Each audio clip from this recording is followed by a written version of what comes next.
अस्सलामुअलैकुम दोस्तों, mega soap serial पंहिंजा वेरी ड्रामा जे ईंदड़ नई एपिसोड में छा थींदो आहे, छा थियण वारो आहे।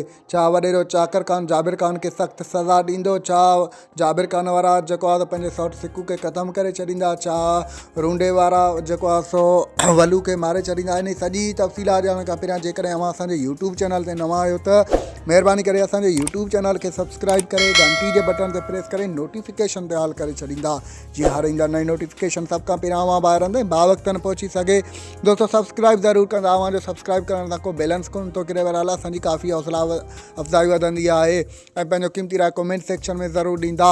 हाणे हलूं था पंहिंजी मेन ॻाल्हि ॿोल तरफ़। जीअं त मेगा सोप सीरियल पंहिंजा वेरी ड्रामा जे ईंदड़ नई एपिसोड में अव्हां दोस्तनि खे ॾिसण वटां मिलंदो त वॾेरो चाकर खान जाबिर खान खे घुराईंदो ऐं जाबिर खान जी अहिड़ी बेइज़ती कंदो ऐं हुनखे चवंदो जेकॾहिं ॿीहर सावल खान या शमीर जो रस्ता रोक ॿीहर कई त मां तोखे अहिड़ी कड़ी सज़ा ॾींदुमि जो तूं सोचे बि नथो सघीं। तुंहिंजी एतिरी औकात न आहे जो तूं मुंहिंजे माइटनि खे रोके सघीं थो।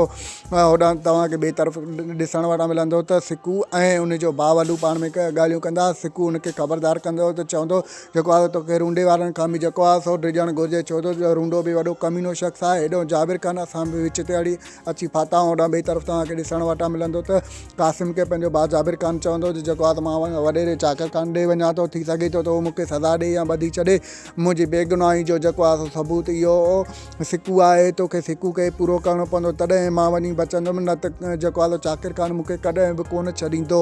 दोस्तों असांजो रिपोर्ट अव्हांखे कीअं लॻो, जेकॾहिं पसंदि आयो हुजे त महिरबानी करे पंहिंजो क़ीमती राय कमेंट सेक्शन में ज़रूरु ॾींदा। असांखे इजाज़त रखंदा। पंहिंजो ख़्यालु। अल्लाह हाफ़िज़। Thanks for the watching. Javed Ali जलालानी।